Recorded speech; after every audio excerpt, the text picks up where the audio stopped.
but fair play to them. 5-0. They're doing well. They're consistent, aren't they? They're convincing at the moment. And yeah, I mean, look, Martinelli's a top player. Yeah. Saka, they're just, Jesus. Great goal, Martinelli. Xhaka looks like Guti. I mean, they just look good. They look really good. And fair play to Arteta. It's just the squad for me.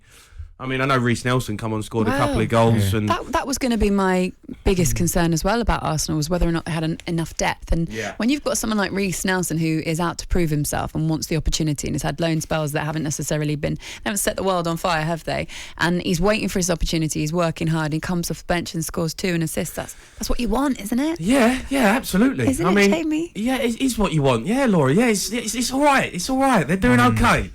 Let's not get carried away. They're doing all right. It was a good game for them after the Southampton game. They're playing Nottingham Forest, and no disrespect to Nottingham Forest, Steve Cooper, they got to be better. They didn't even compete. You can be poor, in terms of ability and not be as good and not have as good players, which is understandable, right? But the competitiveness of them and not even putting up a fight was embarrassing. What's your next 2 games before the break? Chelsea at Stamford Bridge. Let me double check what's after that.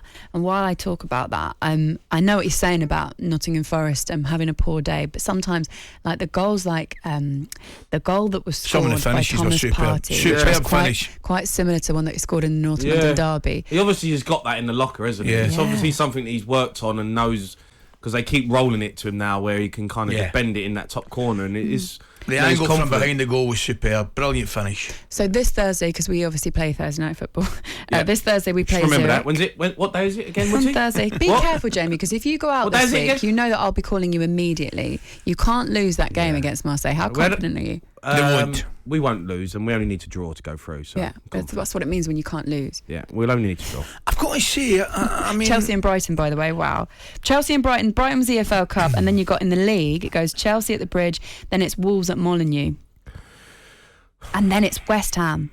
Wow, but that's in December. In fact, those 2 games, the 12th of the 11th, is just before the World Cup. There isn't many teams that can beat Arsenal. Like Man City. That's the team where I think when you play them, we'll see. Newcastle, I think they're a good side now. Tottenham at home. That's when we play Tottenham at home. When we play Arsenal, that's a game where we think we should win. But there isn't many sides now out there that I look at and go, West Ham, they'll win. Wolves, they'll win. So you must be getting very concerned then, judging by that. Yeah. Who's going to stop them? Is it Man City or Man City? Listen, Man City are going to win the league. Man City are going to win the league. Everyone else is fighting for second, and that race is really. I mean, now you're seeing Newcastle, you're seeing Liverpool are in absolute shambles. So you're seeing teams you wouldn't think were going to be there. Man United have improved. So the race for the top 4 is absolutely on. I think Arsenal and Tottenham are in the top 4, and it doesn't really matter where you finish, whether you finish 2nd, 3rd or 4th, as long as you're in there. Man City are going to win the title. We've still got to play Manchester City because that game was rearranged because of the game in Europe a couple of weeks ago for Arsenal. They've actually got a massive game. So January, I don't know when it's going to get rearranged, sometime in the new year. They've actually got to play Newcastle at the Emirates on the 3rd of the 1st. So 3rd of January, which I think will be a massive game. And I really want to go to it as well. It's the Woods Derby. That'll be just after the World Cup as well, right? Yes, it will be.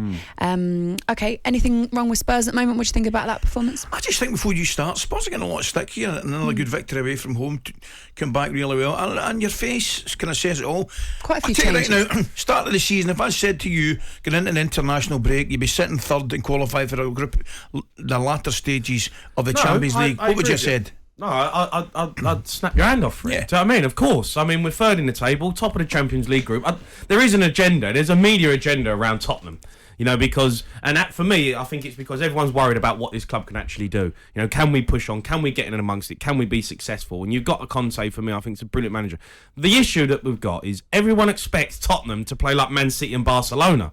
And we're just not that. We haven't got them players. We are a defensive outfit. And we've started the game with 8 defensive players. That I don't agree with. Conte has got to change that. And I don't think he's confident in the bench in terms of starting them like Lucas Moura and Brian Gill. I don't think he wants to start these players. He don't think they're good enough. So he goes with that defensive look.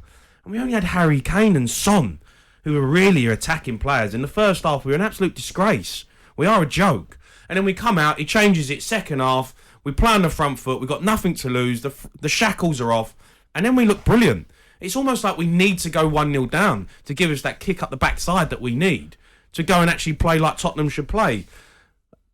But everyone's quick to dig us out. Well, Tottenham and this, Tottenham and that. That's an unbelievable result. Of course, 2-0 down, you win 3-2. I'm looking at your team, right? I'm looking at the side, and I get the level of criticism levelled at Conte about the way they're playing and things like that.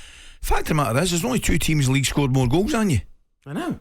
We still score goals, but we just... How many did you concede? We just concede too many, and we concede first. And that is the problem that we've got. I don't know what it is. The mentality of us at the start of games needs to change. It's like we're waiting to go 1-0 down. And then when we go 1-0 down, it's like, right, now we've got to go and play. Now we've got nothing to lose because we're losing anyway. Mm-hmm. And then we go and play, and then we blitz teams.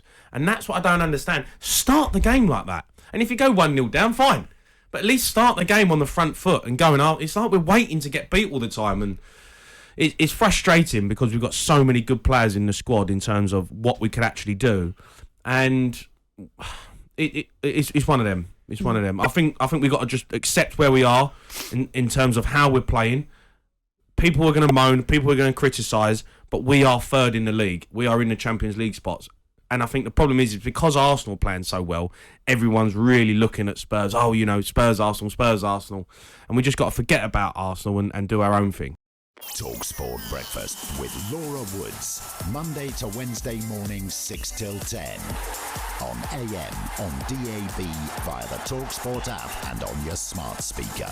talkSPORT.